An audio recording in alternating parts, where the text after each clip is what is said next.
Hi people and hedgehogs, today I'm gonna tell you my way of spending 2.5 days in Dublin! In respect to my love for libraries, sleep cart took me to a Trinity college.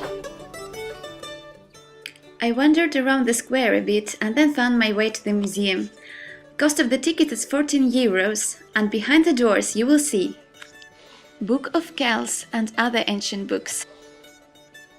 An alphabet from Book of Kells, which looks really peculiar.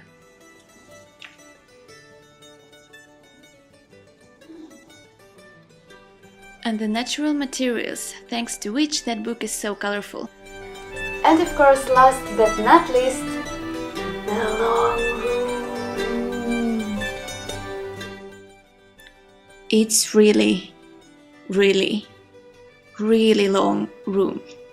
Sorry for bad quality, it was quite dark there. The thing is that some books are so old they need to be protected from the daylight. That is why the windows are covered, and the oldest books are also covered with fabrics. For us tourists, it's of course a museum, but for Trinity College students, it's an actual working library. The second thing I saw was, of course, Dublin Castle and its surroundings. Small bridges, round towers, gates and parks,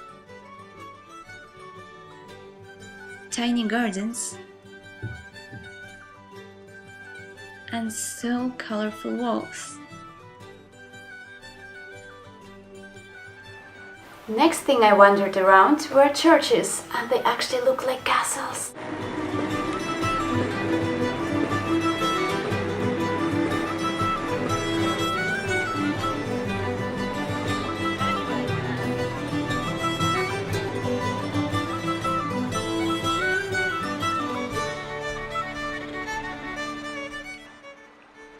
By the way, there are a lot of birds throughout the city. Pigeons and also seagulls. You can see a few of them there, but there is a lot more. Fourth thing I discovered in Dublin, I actually did that accidentally. It's a first built on purpose shopping center in Ireland and in all Europe. And it's really cool. I think it was called George's something Arcade. You can find retro shops there, rock band clothes and badges, some vinyl records, and works of different artists.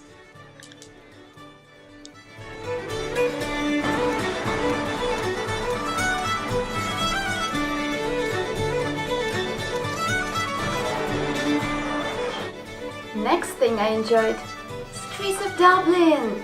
They are lively, colorful, full of music. So cool. Oh, and a lot of street art. Oh, and a lot of sarcastic restaurant names.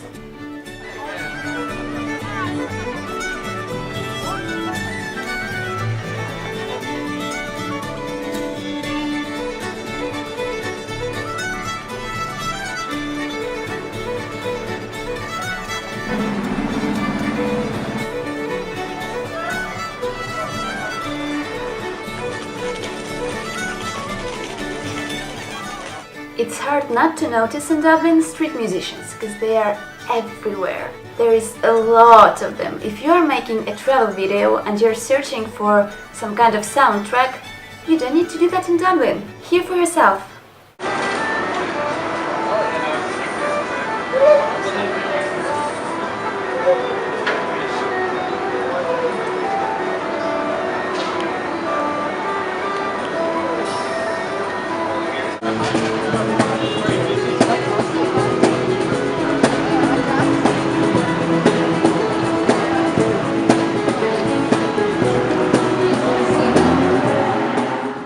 Probably the most advertisable attraction in Dublin is Halfpenny Bridge, and I have no idea why.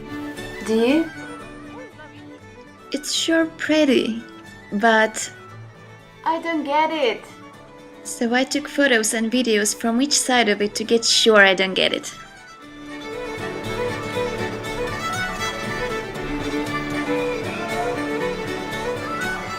One thing you cannot miss in Dublin: the pubs! There are a lot of them. Even if you're not a drinker, it's not just that, but that also, because the beer is... It's the spirit that makes it unforgettable, and some spirits that makes it forgettable. Happy people, live music. You will really like it, I'm sure. Unless you don't like happy people and music. Anyway, for me, it was a lovely day for Guinness.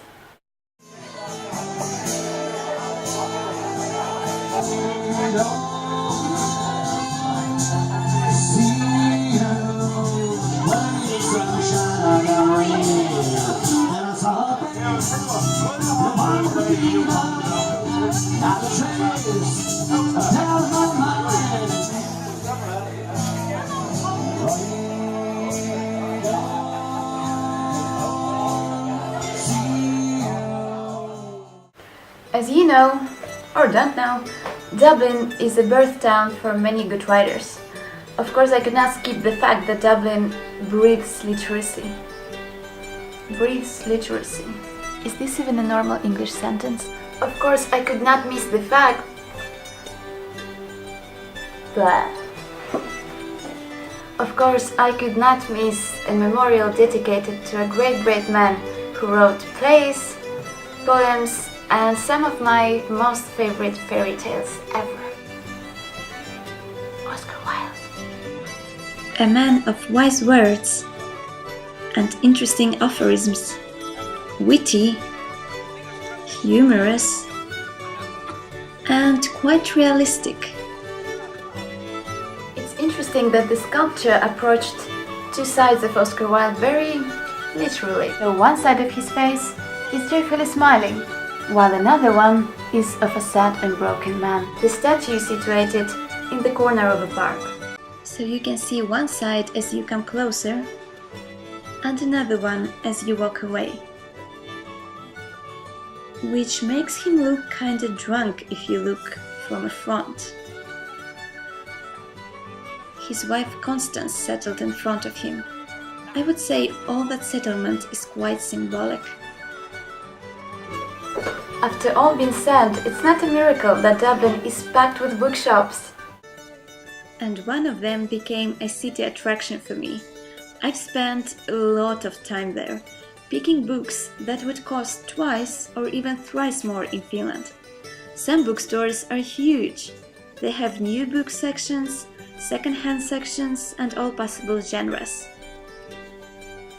And what's the most peculiar thing is that whatever book I asked a worker about, and I was creative, he knew where to find it. So I happily took all of this home. Being for 2.5 days in Dublin and hungry for nature. Ow! This is better. I got out from the city center twice. First, I took a small half-day trip to Howth. This place. It's a village with a fishing port and hiking trails up on cliffs. We got there quite late. It was misty and getting dark already, so we took a very short hike. These are some things we saw. Some green, some grey, Irish Sea, and an island called Ireland's Eye watching us halfway. So we walked beside it.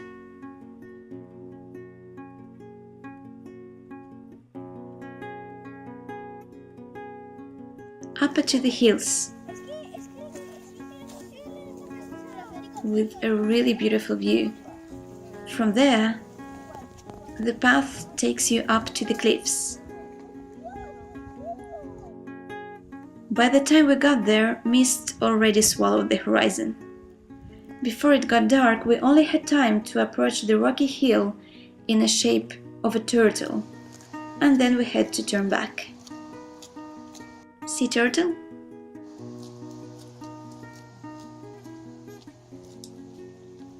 My second getaway was a Glendalough valley. It's a nice getaway not far from Dublin, with some really nice views and some mystical places I found, like this cemetery.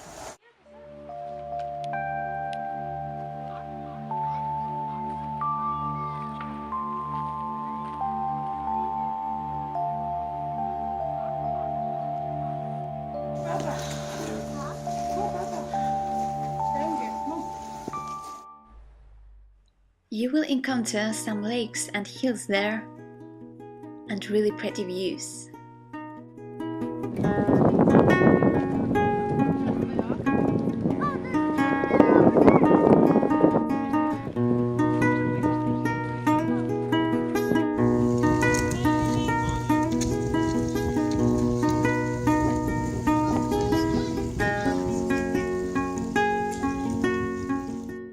And this thing they call waterfall. I mean, of course it is a waterfall, but it's really tiny. There are a lot of hiking trails in the area, marked with different colors. Unfortunately, I did not have time to go up the cliff. If you did, and have some tips or nice pictures to share, please do.